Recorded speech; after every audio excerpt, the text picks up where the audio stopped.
तो hello guys, बाकी दो सीजन 4 एपिसोड 16 के शुरुआत में हम देखते हैं बाकी और मुसाशी की फाइट शुरू हो चुकी होती है। वही तो कुगावा मुसाशी को देख के कहता है ये तो वही टेक्निक है जिसपे मुसाशी अपने दोनों तलवारों से सामने वाले पे हमला करते हैं। एंड वही हम बाकी को देखते हैं जो अपने फुल स्पीड में मुसाशी के ऊपर जैब से अटैक कर देता है। और वही वो अपने मन में सोचता है मेरे सामने जो पर्सन है उसे ये पता है कि टॉप पे कैसे रहा जाता है, लेकिन मुझे उसे ये साबित करना पड़ेगा कि इस जमाने में मैं ही टॉप पे हूँ। फिर तभी हम देखते हैं कि बाकी का अटैक जैसे ही मुसाशी को हिट करने वाला होता है तो मुसाशी अपने एक ही हाथ से उसके उस अटैक को रोक देता है। और ये देख के बाकी बहुत ही हैरान हो जाता है क्योंकि वो ये समझ नहीं पाता कि मुसाशी ने उसके अटैक को एक ही बारी में कैसे रोक दिया। फिर वही हमें बताया जाता है कि जैब एक ऐसी टेक्निक है जिसे कोई भी डॉज नहीं कर सकता, लेकिन इस पर्सन ने इसे इतनी आसानी से डॉज कर लिया क्योंकि बाकी के अटैक करने के पहले ही मुसाशी ने बाकी के माइंड को पढ़ लिया था। अगर देखा जाए तो ह्यूमन को कोई भी एक्ट करने के लिए 0.5 सेकंड का समय लगता है। फिर तभी हमें एक पर्सन के बारे में बताया जाता है जिसने कहा था कि दिमाग से कोई भी चीज को ट्रांसफर होने में 0.5 सेकंड का समय लगता है। कोई पर्सन अपने दिमाग से भेजी हुई एक्टिविटी को एक्ट करता है, लेकिन क्या होगा जब कोई पर्सन 0.5 सेकंड के पहले ही आपकी एक्टिविटी को रीड कर ले, जिससे कि वो सामने वाला पर्सन उसके माइंड को रीड करके ही उसके अटैक को रोक देगा। और वही हम देखते हैं कि मुसाशी भी बाकी के माइंड को रीड कर लेता है और उसके अटैक को होने के पहले ही रोक देता है। तो वही बाकी भी ये देख के सोचता है इसने मेरे अटैक को इतने जल्दी रीड कैसे कर लिया। फिर तभी हम देखते हैं कि मुसाशी के दूसरे हाथ में जो स्वॉर्ड होती है, मुसाशी उससे बाकी के ऊपर कट मार देता है, जिससे कि बाकी को वो फील होता है और उसे बहुत ही दर्द होने लगता है, जिस वजह से वो बहुत ही चिल्ला रहा होता है।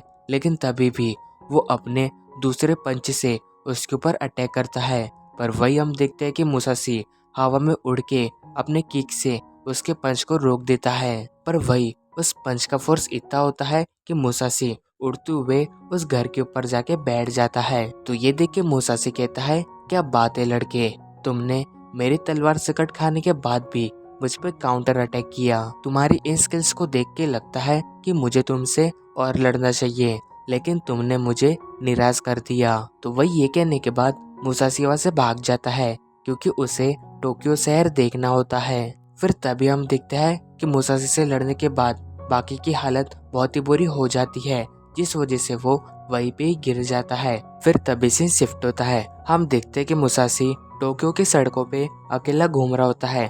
तभी वो टीवी पे चलती हुई एक एड को देख के रुक जाता है और कहता है अरे ये कौन सी चीज है, ये तो अपने आप ही हिल रही है, क्या ये कोई इल्यूजन है। वही यहाँ पे जितने भी लोग घूम रहे हैं उनमें से इसे कोई भी नहीं देख रहा है। लगता है इन लोगों को इससे कुछ भी फर्क नहीं पड़ता। अब इसके बाद मुसाशी थोड़ी दूर जाते से रुक जाता है क्योंकि उसे अपने सामने मेट्रो दिखाई देती है।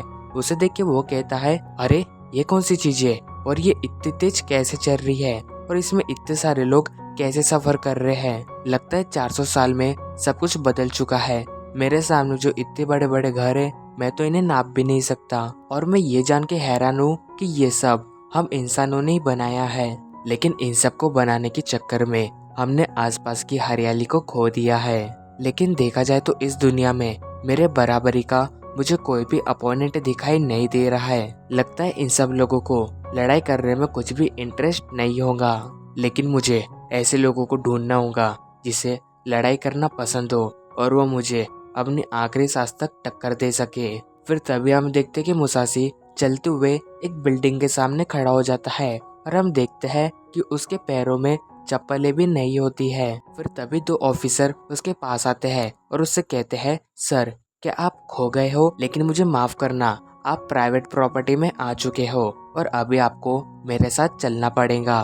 तो उनकी ये बात सुन के मुसाशी कहता है तुम लोग कौन हो और तुम मुझे अपने साथ लेके क्यों जाना चाहते हो। वही वो लोग बताते हैं हम लोग पुलिस वाले हैं और आप किसी की भी प्रॉपर्टी में ऐसे नहीं आ सकते हो, तो इस वजह से आपको हमारे साथ चलना पड़ेगा। लेकिन उससे पहले आप हमें अपना नाम और अपने डेट ऑफ बर्थ बताइए। जिसपे मुसाशी बताता है मेरा नाम मियामोटो मुसाशी है और मैं 400 साल पहले पैदा हुआ था, लेकिन मैं अभी कुछ समय पहले ही पैदा हुआ हूँ। तो मुसाशी की ये बात सुन के उन पुलिस वालों को लगता है कि मुसाशी ड्रिंक करके सड़कों पे घूम रहा है और इस वजह से वो मुसाशी को पकड़ के अपने साथ ले जाने लगते हैं। लेकिन तभी मुसाशी वहाँ से हट जाता है और उन दोनों के गले पे अटैक करके उन दोनों को वहीं पे ही बेहोश कर देता है। और इसी के साथ हमारा ये एपिसोड एंड होता है। Thank you so much for watching my video.